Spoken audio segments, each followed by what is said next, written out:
Hi, everybody. I'm Wendy Murdoch, and this is Webinars with Wendy. I am continuing my series of webinars on a sort of less rigorous schedule, shall we say, but we still keep finding really interesting people to talk to, and we want to bring those people to you. And so that's why we continue. Today, my guest is Martha Faraday, and she is actually not too far from me, Winchester, right? Probably one of the very close. Yep. One of the closest guests to my physical location. And she's going to talk to us about equine nutrition. And I am so excited about this because there's a lot of questions that I have, and I'm sure that you have. So if you have questions, please type it in the chat or the Q&A. I will find an appropriate time to ask those questions, and we'll get right to our topic. So welcome, Martha. Thank you so much for joining me today. Oh, well, thank you so much for inviting me. Thrilled to be here. Yeah. So Martha, I always ask my guests, were you horse crazy as a kid, or is this something you came to later in life? No, I was seriously horse crazy as a kid, but I grew up in Washington, D.C. Oh, and there were no horses. So it didn't matter if you were horse crazy, you weren't going to get a horse, you know. But I can remember I must have been 4 or 5 years old. And at that time, there were mounted police officers. That was something you saw frequently in the neighborhood. And I remember going down the sidewalk, and there was this, I don't know, he was probably 16 too, although I couldn't have told you that at the time, this enormous dark bay horse with a police officer on him. And I walked up to this horse, and the horse very, very, with great dignity, put his nose down so that I could touch it. And I looked at him and I thought, I got to have one of these. So, my parents were like, have you noticed we live in a row house? So was obsessed and passionate about them for decades without really having a lot of access, except for eventually some lessons. But, and I didn't get my own horses until I was almost 50. So the art form we call horse keeping, and I do believe it is an art form, is I didn't come to until quite late in life. And one of the revelations, and those of you who both ride and have your horses, take care of your horses, know this, I'm sure. Riding a horse is completely different than taking care of a horse. Oh, yeah. Completely. And sometimes one takes prominence over the other. And so yes, well, that's so now I have them, I have 5 here at our farm, and I see lots and lots of other people's horses. So, all right. So you were horse crazy, but obviously that's not where your basic education came from. So tell us how you got into because you've been in human nutrition for a long time, right?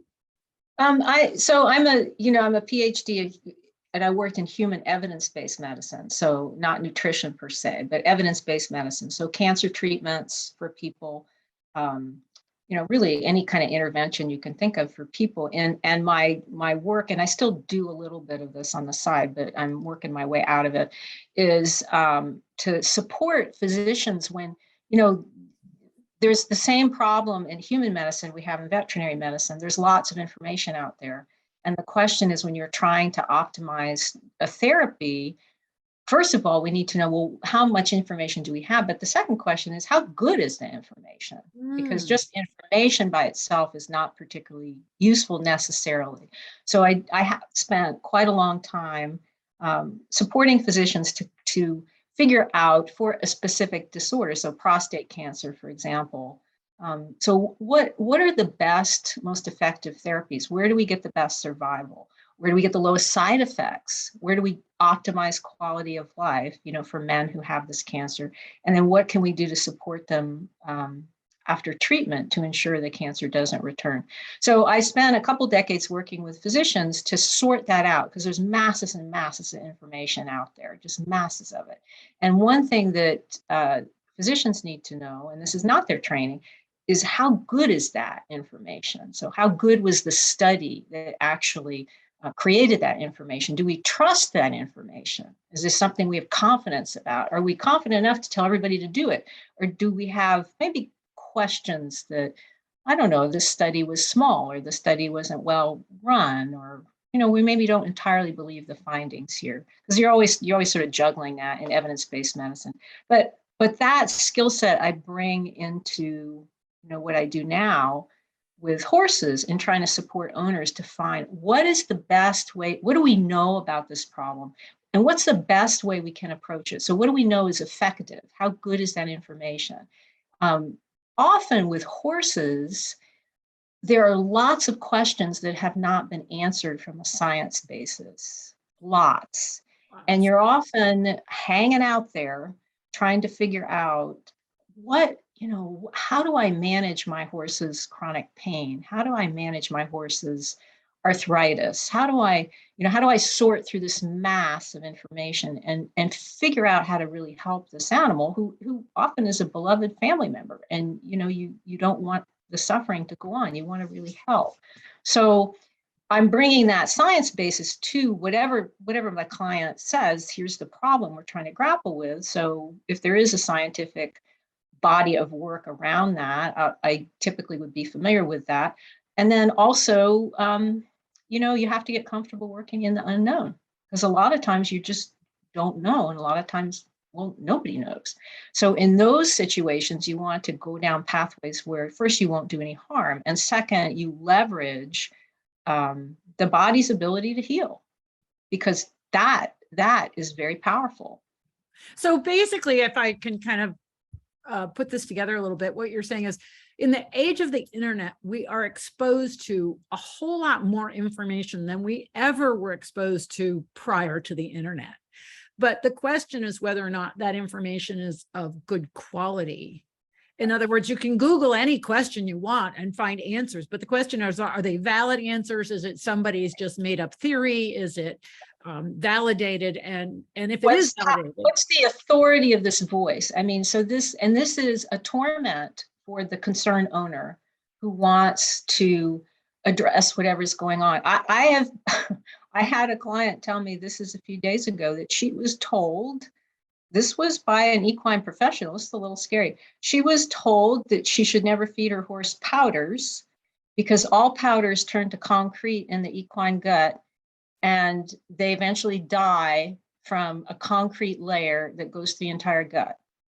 So she said, I have to ask you this question because I'm very concerned. And this was a professional person who told her this. I said, well, so let's reality test that. yeah. So, right. So again, so when someone tells you something, so I encourage my clients, it's not that I want you to, I mean, honestly, you should be skeptical, but I want you to ask questions.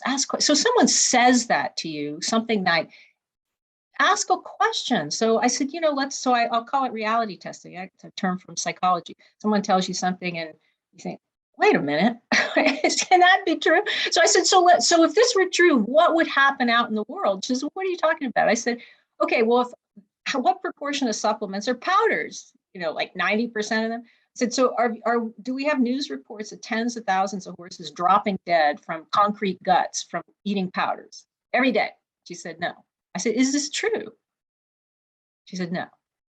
So she said, the person told her, but there are studies. I said, okay, every time someone says to you there are studies, your next question is, I'd like those references, please. If there are studies, I want to see the studies. So the age of the internet, which can be unbelievably powerful because of the access it gives you. I mean, just look at the access in this webinar. Right. I mean, you couldn't have done this 20 years ago. So 10 even. It's right. There was no way to do it. So that's fabulous. But what happens is the idea that information is not all equal has kind of dropped away. So I hear on a daily basis things that are absurd, things that can be easily fact checked, and things that drive owners crazy because someone said, and often I said, well, who told you that? So I said, first, you got to circle back to what's the source of the information. So, well, my friend did. Okay, well, what's your friend's expertise in equine nutrition? She read an article on the internet. I said, okay, well, you're going to have to pick a voice to follow because I've been doing this a long time and I have a lot of training. So, if you believe your friend, that's fine. But then I'm going to exit the relationship because you can't listen to two voices. So how good the information is very important. There are incredibly strong opinions about what horses should and should not eat. Most of them are unattached to fact, in my experience. People tend to do what they were taught. This is what we did in Pony Club, or this is what my mother taught me. I have a client right now, and every time something comes up, the first sentence out of her mouth is, "But I've been feeding this way for 30 years." For every time I say, okay, but why are we having a conversation then? Well, because this horse isn't well. I said, okay, but I've fed this way for 30 years, Martha. I like, yes, but doing something doesn't mean it's the right thing. And even if it happens to be right for your other horses, which frankly I disagree, because it was not what I consider a foundation diet. The bottom line is this horse is not well. So his body wants something. It is not in your protocol. And to get him well, we need to support him in the way that he needs, but so what I'm hearing is what you're telling me. It doesn't matter if we're talking about equine nutrition, human nutrition, or any other topic. That it's I think of the internet as being like a teenager right now. In its level of maturity. And so it's kind of like a bunch of school kids all sitting there telling their friends different things and then hoping somebody will believe them. And then they just amplify it. And then that becomes reality, even if it has no basis in fact. Well, right. And there are good sources. I mean, there are solid sources for certain kinds of information, but you have to pay attention to, but if you Google a topic, so you might get like a university website that has a very nice review of a disease process. So that's very useful. That's going to be good information. They may not have the answers necessarily, but at least it gives you some kind of framework to work with. If you're reading somebody's blog, first of all, who is this person? What is their background? And the other thing, honestly, is, we're all trying to sell something. I mean, I primarily sell information. I'm a consultant. I come in and I say, look, do this. But if someone is selling a product, and there are lots of crappy supplements out there. I would say 98% of them don't do what they're supposed to do, just based on the ingredient list. So, but these are companies. They are selling a product. They need you to buy the product. If you read their website, they're not going to say, so joint supplements are notorious for this in my view. So they're going to say, this fixes, these horses have increased comfort. They have, their inflammation comes way down, mobility goes up. We go from grade 4 lame to grade 1 lame or no lameness, and on and on and on and on. What they're not going to tell you is, oh, but by the way, the active ingredient isn't really dosed for a horse. It's enough for a cat. Or this tub that you're paying $150 for is full of fillers, because that's how we fill the tub so we can make a profit. They're not going to tell you that. So the reality is somebody's website is probably not necessarily the best source of information. I mean, you need, in the ideal world, you have some working knowledge of, so what, and your typical owner doesn't, you're not supposed to. But what I can do is look at the ingredient list and tell you, okay, do these things actually do these claimed things? And are they dosed correctly to actually do that in an animal that is 1,000+ pounds? Because that's the other issue. I had a lady last week, 3 horses just so screwed up for a whole bunch of reasons. And they were each on 30 supplements. Wow. They're on 30 supplements. So she's spending $3,000 a month on supplements, and she's got 3 very sick horses. So she sends me the list and I look at it, and some of it just simply makes no sense. And some of it is okay, kind of, maybe, I mean, in the right direction, but literally she's giving a pinch of things to a 1,200-pound 16-2 warm blood. So I said, first of all, you are not dosing a canary, you're dosing a huge animal. So these doses make no sense. Even the products that were okay, they're actually cat products. So you don't, you see, if he was an 8-pound cat, that might work. But actually, if I were treating a cat, I would go higher than that. I don't even think that's an adequate dose for an 8-pound cat. So, you know, that's the absurdity that people get into. So here she is. She's hemorrhaging money. She has no horse she can ride. The horses are all miserable. She's miserable. She's anguished because she's a deeply caring owner and a loving person, and she wants her animals to be well and thriving and happy, and it's not happening. And this has been going on for 3 years. Wow. So, you know, we threw out and she said, I said, look, I'm going to tell you right now, because you may not want to work with me. I'm going to tell you to stop all of that. And we're going to put in place a different list that's much, much smaller. And I said, so if you are attached to that regimen, you can't let go of it, then I can't get traction for you in your horse's problems. And so she said, no. But really, all of it I have to let go of? I said, are your horses well? Long pause. I always ask people this when they're kind of resisting me. She said, no. I said, so is it working? No. I said, okay, let's find something that works. You're going to have to stop all that. And why do you think it is so hard for people to, you know, you asked her a very simple question, is it working? Why is it that we get so attached to what we're doing that we're afraid, essentially afraid to change? We're afraid to change. I think it's because in this, I think it's 2 levels, honestly. So one is when you're doing something, and when you're doing a lot. So in this case, this lady, she's doing a lot. This is costing a lot of money. It should be working, shouldn't it? She had hired other professionals. That's how she got into this kind of into this mess. And the idea that you're going to have to look at honestly, you have to be willing to look in the mirror and say, okay, this is a waste of money. It's a waste of time. It's a waste of effort. It's a waste of emotions. It's not working. People's egos get very twisted up into that. So you're going to actually have to just say, I don't know what I'm doing.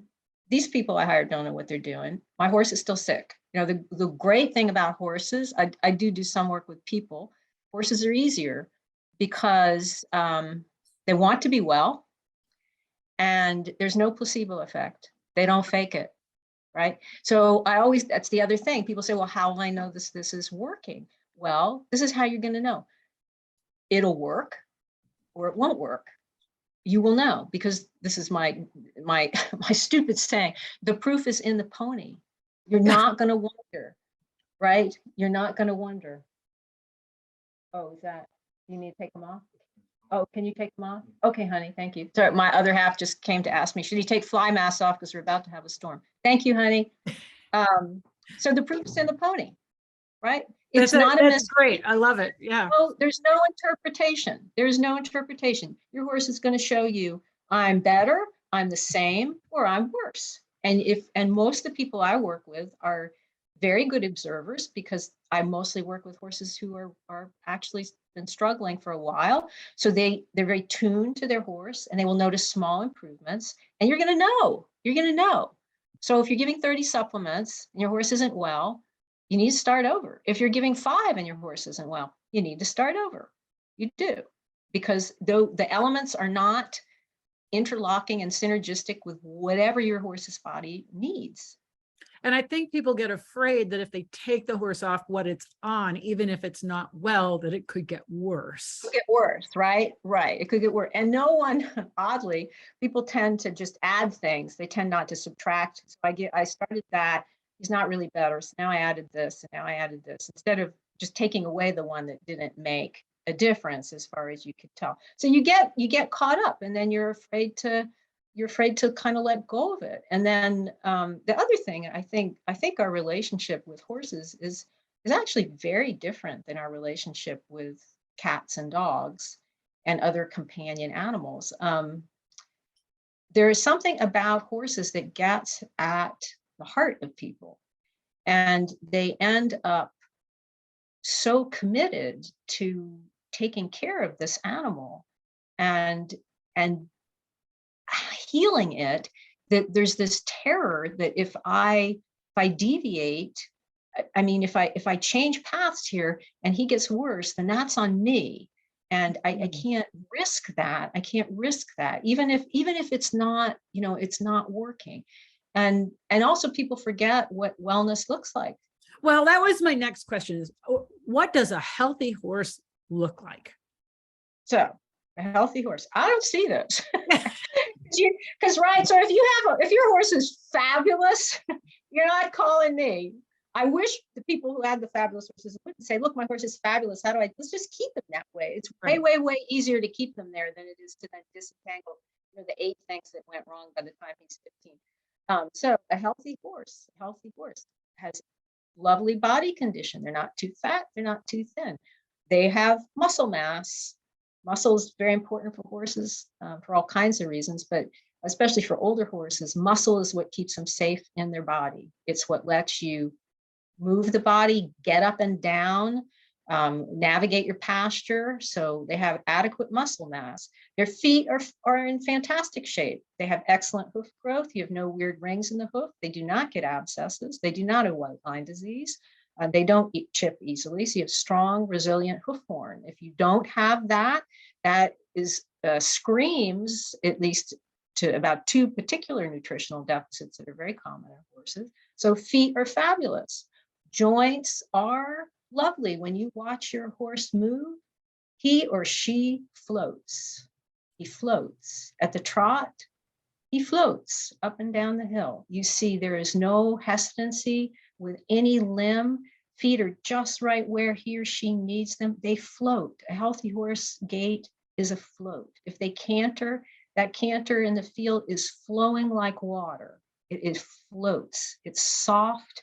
There's no friction. It's effortless. So you're looking at that. When your horse walks, walking is actually the most revealing gait, honestly.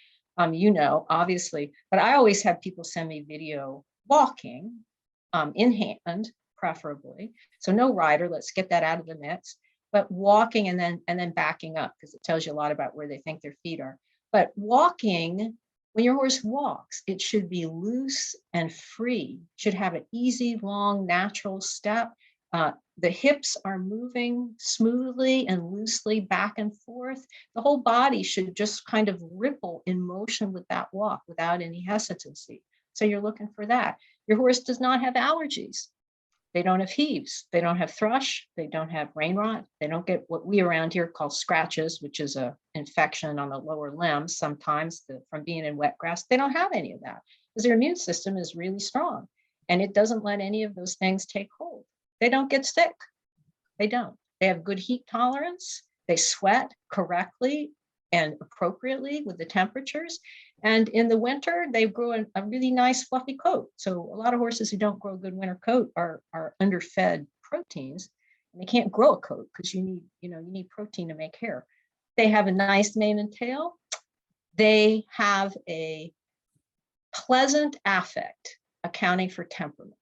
So temperament, just like people, so me on a good day, Wendy on a good day, each of you on a good day. So whatever that would be for you in your temperament range, so it should be for this horse. So I have a Friesian, a Welsh pony cross, 2 quarter horses, and a spotted saddle horse. So those temperaments are all over the place, all over the map, right? So I don't want them to be the same, but I want them to be in a space for each of them where they are calm, relaxed, confident, trusting, and trustworthy. And if my emotional state is balanced because my physical state is balanced and my gut is comfortable, because with horses, in my view, 90% of emotional issues come from an irritated gut. So then I'm calm, confident, I can give you the best of who I am, and I am the best of who I am. I can give that to myself. So I can navigate my life. I can work. I can be retired. A lot of retirees here. I can do all those things, but I do it from a space of calm, confidence, pleasant positivity. Does that make sense? Yeah, absolutely. And obviously that, it's kind of like people that there isn't any person or horse that I know of that is perfect. In other words, totally balanced, all the time in everything. There's a range, but that description gives you parameters that you can look at, and then look at the range in which that's working for your horse. In other words, on a good day, I'm great, but if I'm having a little bit of an off day, I might not be so great in my mental attitude. Well, or you might be hitchy at the trot, right? But you're looking for, I think, especially if you've had, again, my view is somewhat skewed because I generally only work with people who have sick horses. So if you've had a couple horses aren't doing well and it's gone on for a while, you lose that vision of what was this horse like when he was well. Like, you start to lose that. I just bought a new horse who's 6, and I haven't had a 6-year-old in a long time. And what I've noticed immediately, he's lovely. I mean, he's just a lovely guy. What I've noticed immediately is because everybody else is sort of retired and has complicated problems. I got a couple founders, a couple cancers. So they're complicated. Life is good, but they're complicated and they're not 6. He's 6. He floats everywhere. I'm watching him just move around the field. Like, I'd forgotten what that looked like. So you asked me the question, I was thinking of him. I had forgotten what it looks like that you can just effortlessly spin around and scamper over there. And you're not trying to manage your arthritic hocks because you're 22 and you're Frisian and, somebody evented you when they shouldn't have years ago. So, I think, I think that's so true, and that we get lulled into a false sense of what's right, because the only thing we're seeing isn't. And right. an example of that, I went to Hawaii once, right. And so that I think is a really important concept, especially in working with horses who are quite seriously ill, is to, and I always tell clients, someone in the relationship has to hold a vision of health and wellness. Somebody has to. And typically the person has to do that, at least until the horse gets momentum in that direction. Because once the horse realizes, wait a minute, I'm getting better, I'm going to get my life back, this pain's going to go away, this weakness is going to go away, they'll generate that, because you can see there's a click that happens. You can see it in their eyes when they realize, when they have hope. When they realize, especially you work with horses who've been in pain for a long time, you start to take that away, you'll see them just, wait a minute, I don't have to live like this. I don't have to. But I tell clients, you need to have a vision of wellness and vitality, because that affects how you interpret what you see. It affects the choices you make. And honestly, if you don't believe that your horse or yourself can be vitally healthy, it's going to be really hard to get either one of you there, because someone has to believe. You have to have the energy of that pulling you toward wholeness. And when you don't have it, it's a lot harder, for sure. Right. So someone's asked the question, let's just stick with joint supplements for a moment. She says, it's a jungle. What does the average non-expert horse owner look for? What to stay away from? Currently, I stay away from any product that makes unedited claims like your senior arthritic horse will be jumping like a 12-year-old. Right. And if that happens, it has amphetamines in it or something, right? So what you're looking for, so you're looking for ingredients that make sense, first of all. So a lot of joint supplements have things like MSM, chondroitin, and those are fine. Those are fairly standard parts of most joint supplements. So when you look at the ingredient list, it should be things that you think, okay, well, this makes sense from the perspective of this actually has an anti-inflammatory action or has a joint action. The part that's really tricky, though, is if you read the label, you're also looking for fillers.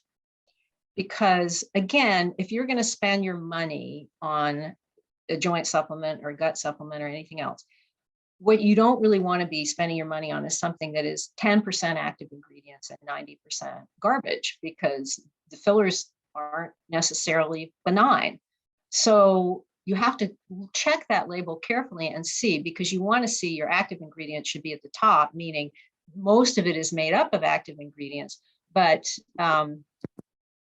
if the active ingredients are sort of at the bottom, that tells you you're paying for a lot of stuff that's probably inert and that is not helpful.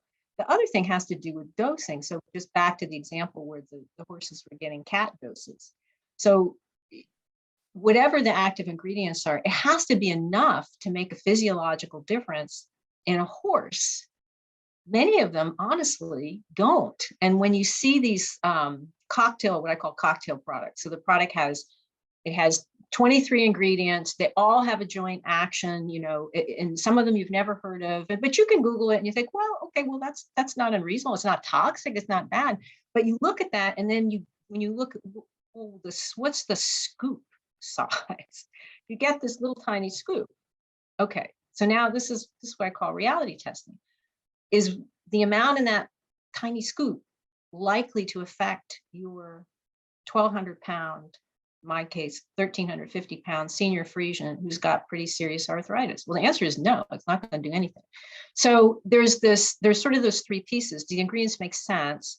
How much is the fillers and what are they? Because really, we'd rather just use products that do not have fillers. And there are a few companies that do not put fillers in their products. And then does the dosing make sense? Does the amount make sense? Now that's fairly specialized information. It's pretty hard to get at that because it's not necessarily that those, there are published standards. Well, how much MSM do you give? Well, the answer is nobody really knows. We give MSM and you sort of see what happens and then go up and down based on that. But it's not simple. Honestly, it's not simple. I did an article for somebody last year about joint supplements, particularly. This was for a group of barrel racing people and joint supplements. They spent hundreds of dollars on this because those horses, if you've ever seen a barrel race, the amount of stress on those joints is unbelievable. They need to run and turn as fast as they can in 14 to 16 seconds. It's unbelievable, the torque on that body. So passionately interested in joint supplements. If you Google equine joint supplements, something like 200,000 hits come up. And so where do you even start with that? So the point is, and honestly, this is why I get hired, is because you don't know where to start. So what I start with are supplements from companies that do not use fillers, supplements from companies where the active ingredient amount is enough to budge the problem in your animal, and supplements where the active ingredients, honestly, I don't tell clients to use anything I haven't used myself because I have sick horses here. I have chronic pain horses here. If that supplement helped this Frisian, he's my worst for chronic pain, it's going to help your horse because he has severe illness. So it has to pass those other thresholds before I actually would tell a client to use it. And I've tested it here. So it's a short list of things I use routinely in practice, because I'm not going to tell you to put your money into that unless I know it is safe and it's going to work. And the only way I know that after investigating it is my guinea pigs here. They get that. But that's well, and the other piece of that is how long after you start giving a supplement should you see an effect if that supplement's actually working? So right.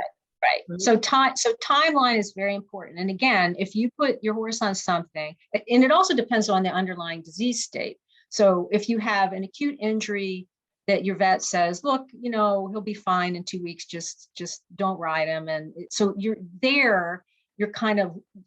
less concerned about magnitude of effect, especially if it's in a younger horse. They're going to fix themselves pretty much. But if you're starting with something that's very severe and you put a supplement in, and I would say, honestly, if it's the right thing and you're a careful observer, you should start to see, I tell clients 10 to 14 days. And if it's the right thing, honestly, you're going to see it. You're going to see it before then, because if you are targeting the problem from the correct physiological angle. And so, for example, with joint supplements, with horses who, again, my sample is very skewed.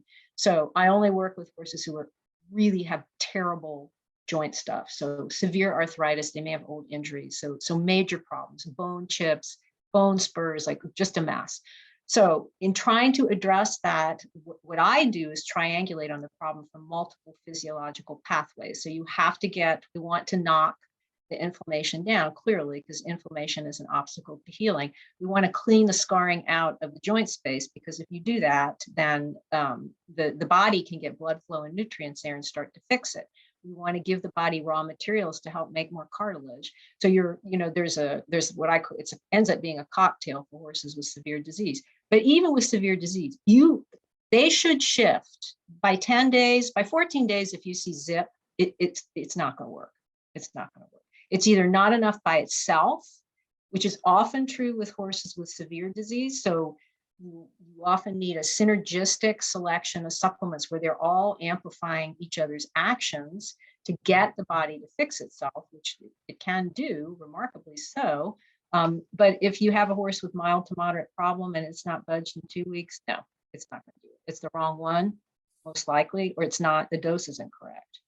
So, I mean, but that's a good rule of thumb, that if you start a new supplement, evaluate in 2 weeks. If there's no change, then you either have to evaluate. Get rid of it. Get rid of it. Don't add another one, right? Well, I was going to say you could need to either switch to a different one or amplifying that one after 2 weeks. If it's not working, it's not going to work. So don't bother. Right. So an example, and again, I'll just go back to the Friesian because he's my worst for arthritic pain. So severe arthritis, upper and lower ring bone, both front legs. X-rays are horrific. Bone spurs, just bones sticking out everywhere. So he's a mess. He's bone on bone in both front legs all the way up. Okay. This horse is an incredible challenge to manage. So how do you manage this? He can't be lifelong on bute. You just can't do it because it's too gut harsh. So he's on a cocktail of things. And the first two elements of the cocktail each got him about 15% better. And then I added the third piece and we got another 15%. So now I'm still, but I still like to see 50%. Found a fourth piece to add to that and he's good. He's good, but he needs the interlocking mechanisms. These four things work completely differently. But what this does is it keeps his joints perfused, and it keeps the inflammation in his body down, and it keeps the scarring down. Because if you can stop the scarring from getting deposited, because that's what the body comes behind and calcifies, and that becomes a new piece of arthritis, which you absolutely do not want in these animals or in your young animals. So that works, but. Again, the proof's in the pony. It shouldn't be mysterious. Did it work or not work? If you're looking at them and you're 2 weeks in and you don't see any difference, move on. Yeah, somebody's asking what those four things are, but I think that it's not that simple as to say these are the four things that I used. It has to. It would be different. Yeah, it would. And if you need help with that, you can. I can't remember if my email is in the webinar information. You can email me or message me. Maybe you can put that in the chat.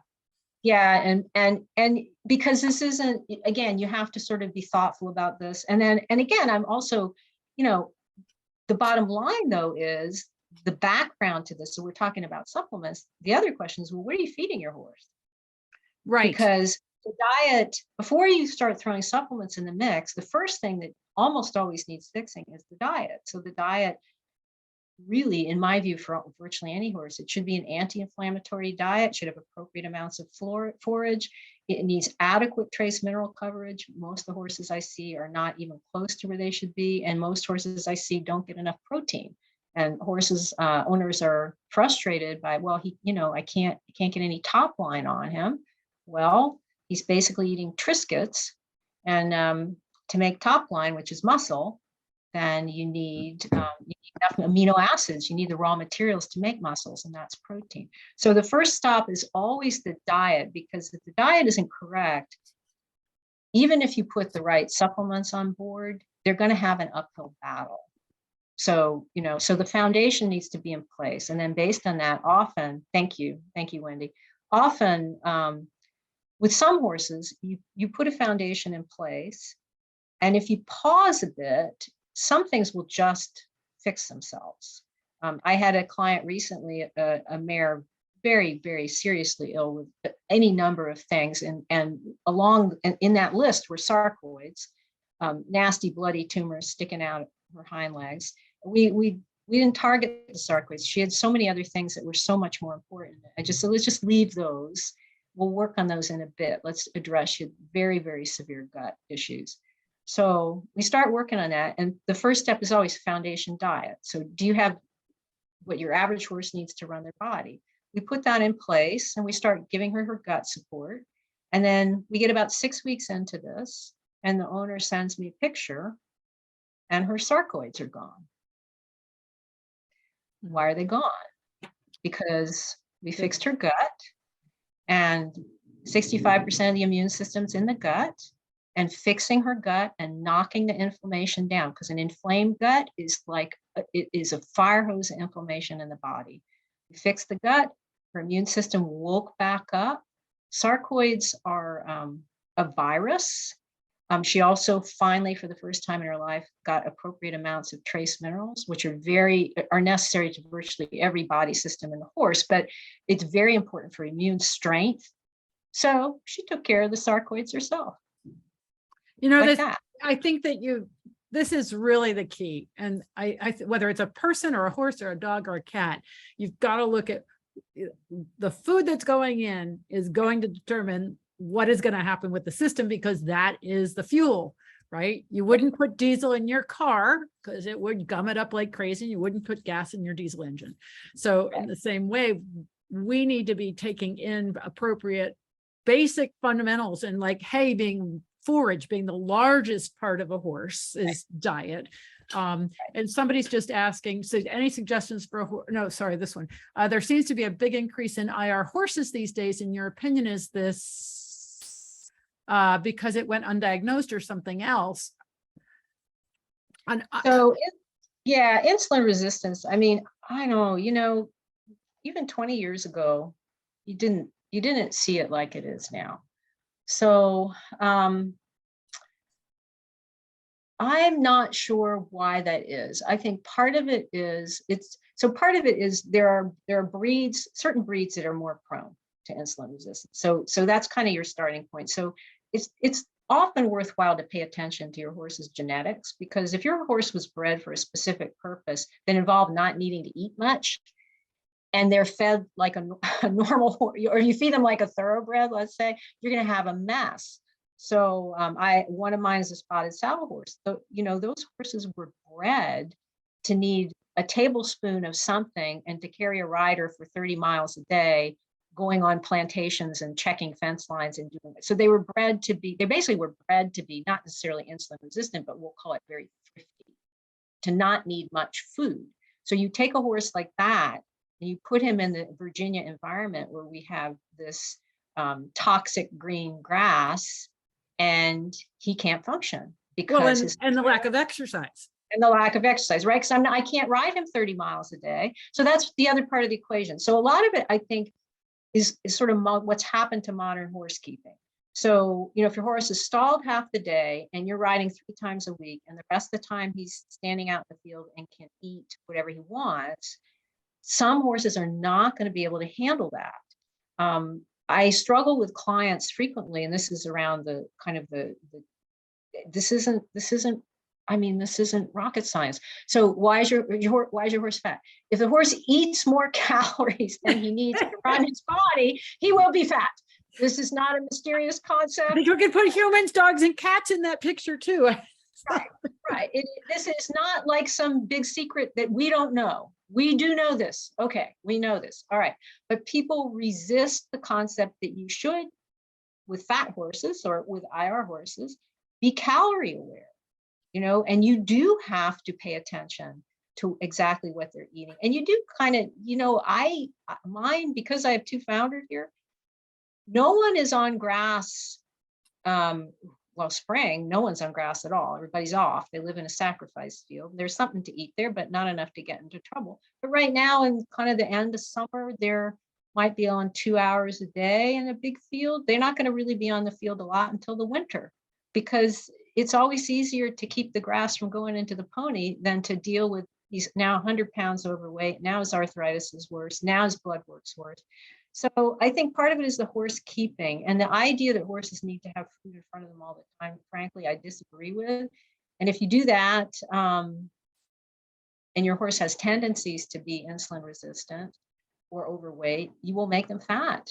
You'll make them fat. So you have to be kind of conscious, you know, what does my horse need to run his body?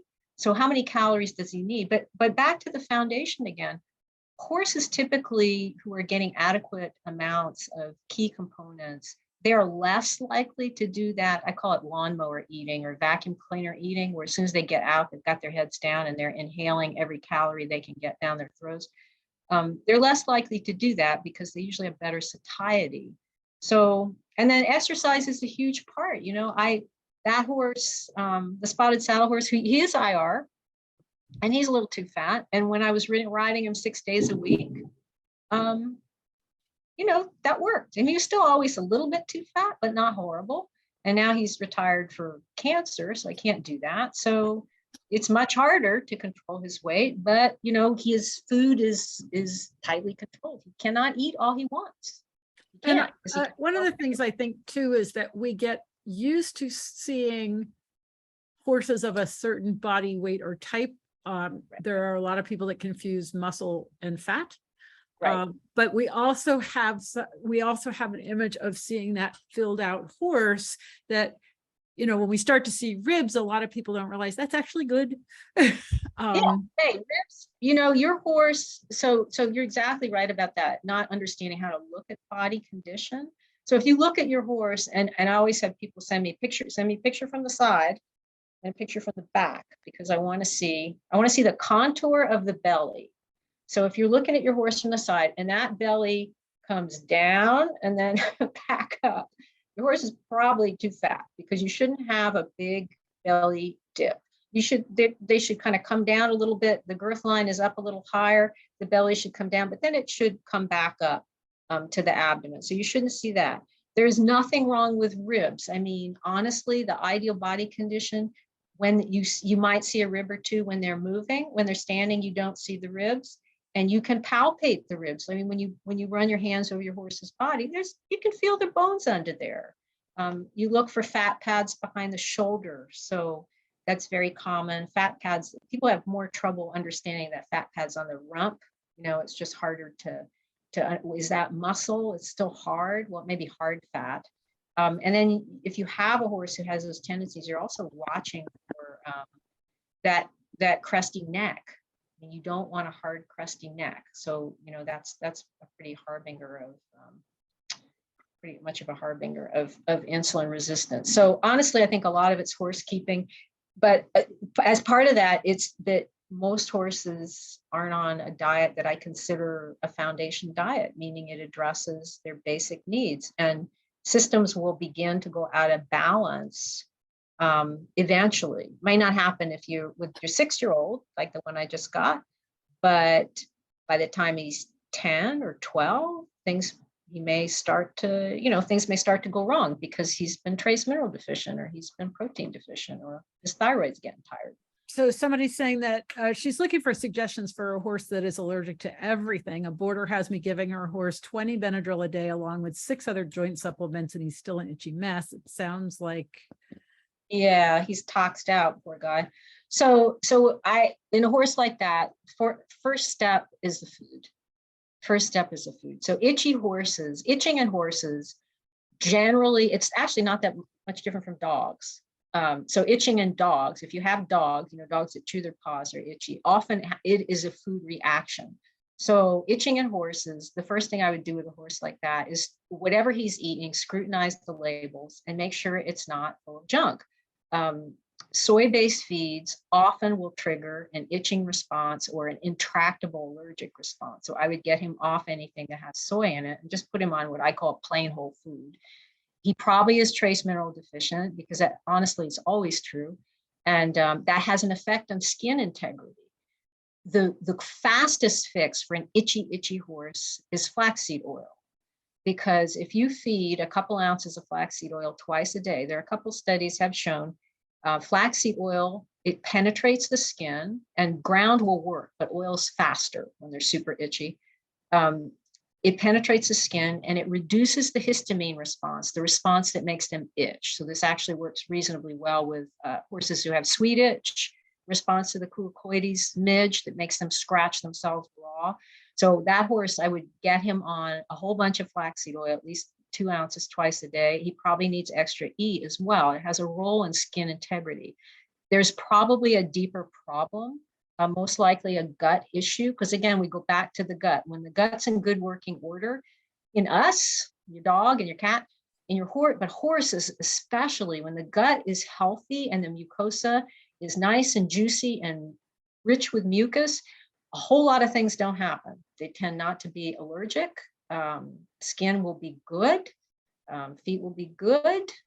Affect will be good. They won't be anxious. Parasite loads will be low. So that was probably, there's a core gut problem. And then if he's on all these joint supplements, so obviously he has a joint issue. The other question is he in chronic pain? Is he very uncomfortable? It's unlikely that many is going to be effective in fixing that. And if he's itchy, he also may be reacting to something in those supplements. There may be a filler that's just pushing him over the edge. So those would be what I would tell that person to do. And I would pull the diet apart and reassemble a more supportive diet. Horses who itch also often have, in the holistic framework, we consider that to be adrenal weakness or adrenal tiredness, which is not really recognized in horses, although we do recognize that in people.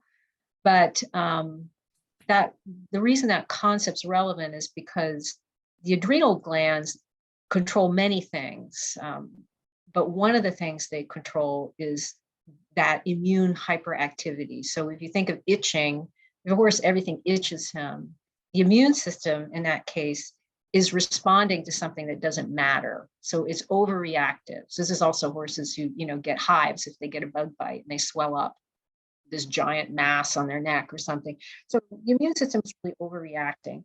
And when it does that, it often then under responds when you need it to pay attention, like something like the horse gets exposed to Lyme disease and the immune system is busy itching and it doesn't take care of the Lyme disease. So the other way to go with him, which is probably the deeper fix. So there's a surface fix, stop the itching, flaxseed oil, check the food. There's the deeper fix, which is there's probably an underlying gut problem that needs to be addressed. If you do not fix their guts, you will never get the horse right, never. I don't care how many supplements you give him. And then the adrenal support with a horse like that would depend on his age and his other history, like what has happened to him in his life, what led up to being here. So horses who have a chronically stressful life or had a very rough beginning or been passed around a lot, those horses often benefit when you support the adrenal glands. So that might be another piece for him, but that would depend on his history. Someone's asking if chia seeds do the same as flaxseed oil. So chia seed, in theory, but there are no studies. So I can't answer that. So I go to flaxseed because there are at least 2 studies that have documented that by actually measuring the size of the histamine response with and without flaxseed oil. So I know that will work.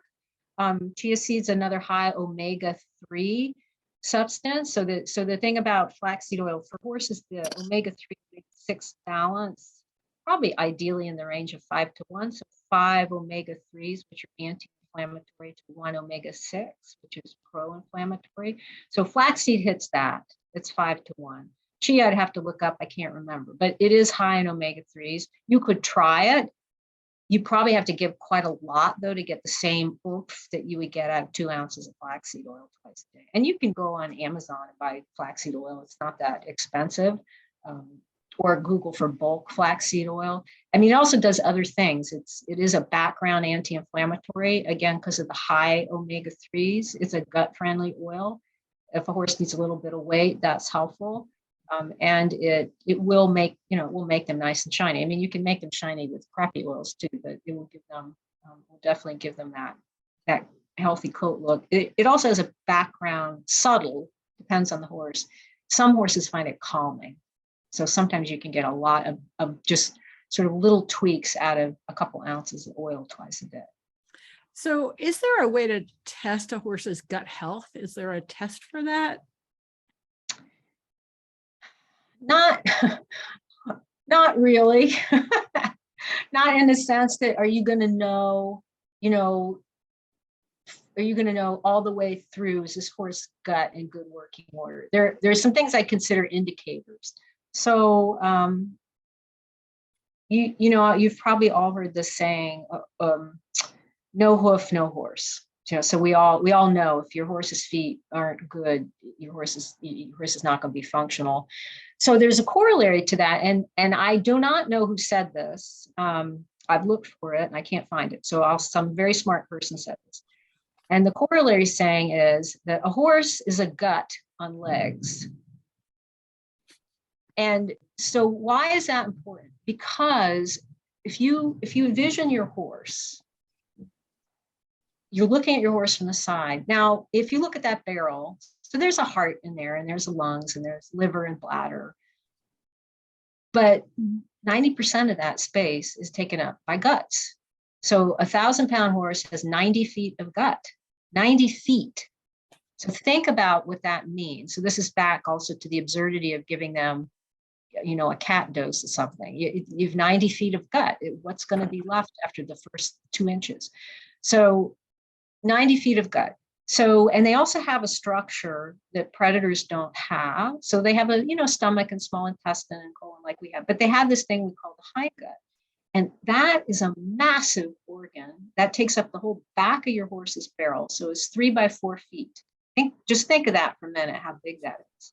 It's a huge fermentation vat. And this is where, when your horse eats forage, its primary purpose is to digest forage. So it ferments it. So it's massive. It's also kind of a design flaw because there's only one way in and out, which can be a problem if you've ever had a colicky horse. But that thing is enormous. So if those structures are not really in good working order, the ability of your horse to be healthy is going to be very limited, especially the hindgut, because it's so big. If that thing is inflamed, it is pumping inflammation into your horse's body.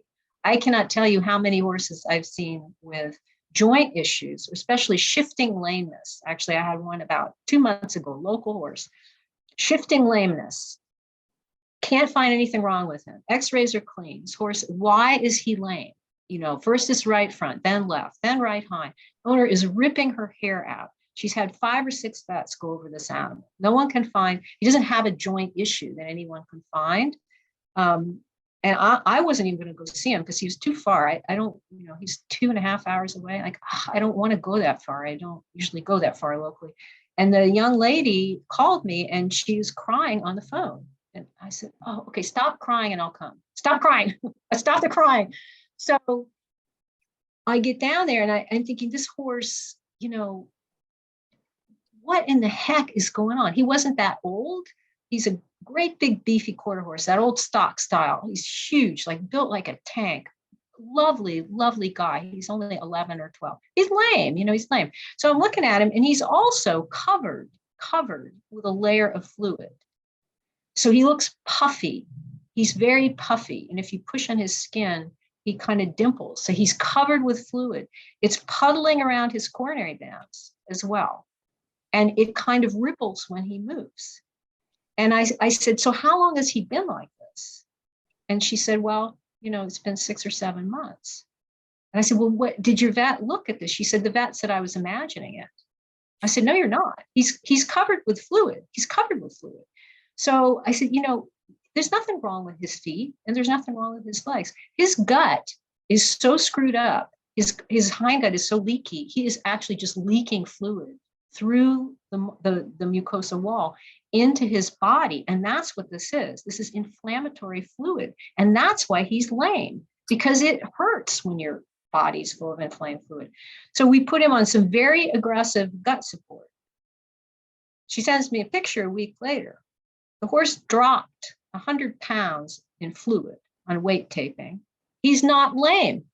Why is he not lame? He's not lame because we got that gut to start to quiet. Now, he's way more complicated than that. We're still working on him because there was a lot of damage to his hindgut, not entirely clear why, but it did start. And this is why I always ask people to tell me, when I ask for history, I don't mean what's happening today. We'll talk about that, but I need you to unwind your horse's story, because the roots of what is wrong today often go back years. So in this case, this started the week after his pasture mate, who was extremely sick, had to be euthanized, and it was a terrible traumatic incident that led to the euthanasia that he saw.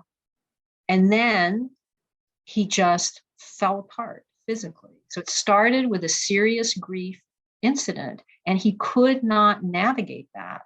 And his gut was probably compromised when she got him, because he came from a place where he was very badly treated. So he came into this vulnerable. He was fine for 3 or 4 years. She was doing a good job feeding him. And then he had this stressor of grief that just disabled him.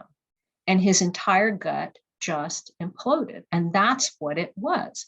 So I have to ask you, because you've just brought this up, is the connection between the vagal nerve and gut, and the gut health and vagus. I mean, I've had other webinars talking about vagal responses, and this sounds like a classic vagal response that affected his gut. I think he's more a classic leaky gut. So I think his gut mucosa, it was already in bad shape. It was already in bad shape. And then the stress of what happened made him so leaky. Because, with this leaky gut syndrome, literally things just start seeping through the gut walls. And these horses puff up like that. I mean, I always tell when I see them. Wow. So we keep, if there is one thing that we're going to get out of this webinar, it's gut health. And if we don't pay attention to gut, like I can remember, it's a long story, but I started taking a vitamin C supplement recommended to me by my doctor, and I didn't feel good. So I kept increasing the dose thinking it would make me feel better. Well, I was allergic to the vitamin C. And so my gut fell apart completely until I finally stopped taking the vitamin C and realized that's what was causing my gut problems. And sometimes it's so not what you think. In terms of what the trigger is, you think it's doing. And then the other thing about horses, really, and we lose sight of this. Most horses live with some level of chronic stress, because you have an animal. So if you back up, so no matter what breed of animal you have, doesn't matter. They're still 99% genetically identical with a wild horse, right? I mean, they still have wild horse genetics in their wild horse physiology. So even if they've been bred for, like the Frisian doesn't look like a wild horse, he's still got that in there, meaning they're designed to be in constant movement. So if you had a horse who could wander about your 600-acre pasture of mixed grasses, mostly that were not green, but were hard, dry, right? If you basically could recreate that environment, then most horses probably would not get sick. But so we have them in environments where they can't move, and movement with horses is the coping response to everything. So if you move, everything else works better. Everything, the gut works better. It's synchronized better. The feet are going to be better. Circulation is improved. So when you have horses in environments where they can't walk. I mean, I have clients with young horses in a stall 18 hours a day. This is deranged in my view. These horses are emotionally breaking down. They all have horrible gut symptoms because the stress of that in horses, the stress goes to the gut first. So being stalled is not natural to an animal that's designed to be moving. I mean, lots of people stall. There are lots of good reasons for doing that, but it works against that constant movement propensity, which will protect them from a lot of things. The other thing is, the back to the feeding issue. So it depends what your horse is being fed. The pretty bag with the horse running across the green field, I don't care what brand name it is, often those constituents are not optimal for optimum health. So depending how the horse is being fed, those can be gut irritants over time.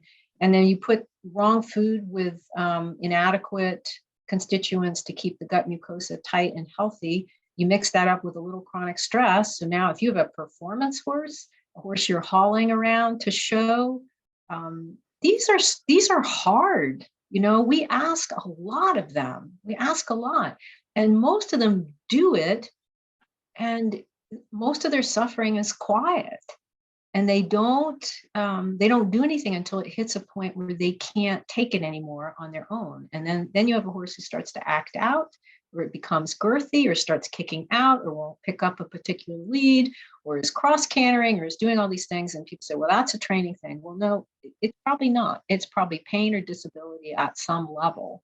And pain and disability are always going to hit that gut. Always. So you have to go there, honestly. Again, every client I see, the horse goes on some gut support because they all need it. Even if they're just hanging out in the field, they'll do better on that. Yeah. Well, all I know, Martha, is that I need to have you back. I feel like we have barely scratched the surface, and I know that you can talk on specific topics. So I would just really love to have you back, because I think that this information is so valuable for people, and it fits in with a lot of the conversations I've had with other people, which, you know, Lucy Rees comes to mind, and talking to her about her wild band of horses that she has. So please say you'll come back. No, I love to come back. Thank you so much. And we'll make arrangements. And I think we're going to hit, like we said, talk about some specific topics, because I know that people are interested in very specific things. And as we discussed beforehand, PSSM for one, because that's a tough journey for a lot of people. So, but I want to thank you so much for joining me today, and for everybody listening. Just remember that we're going to bring her back. And if you have specific questions for her when we bring her back, just you can email them in advance so that she can be prepared for those if you like, or just ask them on the fly. But I just really appreciate your perspective on things. I just think it's, you know, we ultimately have to be the wise one to ask the questions, and not just simply take the advice of others wholeheartedly without investigating a little bit. And I think that what you're talking to us today is to be able to be a better consumer of the information that we obtain. So I educate a lot, because the empowered owner is the knowledgeable owner, and that owner makes better decisions, hands down. So that is where your leverage is. But the other thing to remember is, you know, this is dumb, but the proof is in the pony. Yeah, I love that. Right. So you just step back. So you were told to do X, Y, and Z. Is the horse better or not better? If the horse isn't better, it didn't work. It's not the right cocktail, or it's not the right whatever that is. So the thing is, you know, the horse is going to tell you. It's not a mystery if horses are better. People get very hung up on that. No, you'll know. If you don't know, he's not better. You know, it's that simple, really. No, absolutely. Well, thank you so much for joining me today. I'm really excited to continue the conversations. And yeah, absolutely. Thanks so much for having me. And any of you, my email is in that chat there, I think, if you have something pressing that you need to know. So yeah, because I think one of the things is, you know, some people are looking for what supplement or what did you use, but yeah, and I'm right. I don't want to go product specific. I don't think that's the purpose of, you know, of this forum. So I don't want to talk about that. Also, these cocktails are different. It depends on the horse. So well, and it depends on what your basic foodstuffs are, where you live. Right. And I've had people in Washington State say, what should I feed my horse? And I live in Virginia. So, you know, it's and always you first have to fix the food, because if you don't fix the food, you're just playing whack-a-mole with the supplements, and you'll waste a lot of money. So, so those are always the steps: foundation, diet, and then, okay, now what needs to be addressed, and addressing that. And sometimes that is a fairly involved process with a complicated horse, but most problems are tractable. So awesome. Well, thank you so much. And all right. Thank you so much, Wendy. Appreciate it. Thanks all of you signing in. Bye, everybody. Goodbye.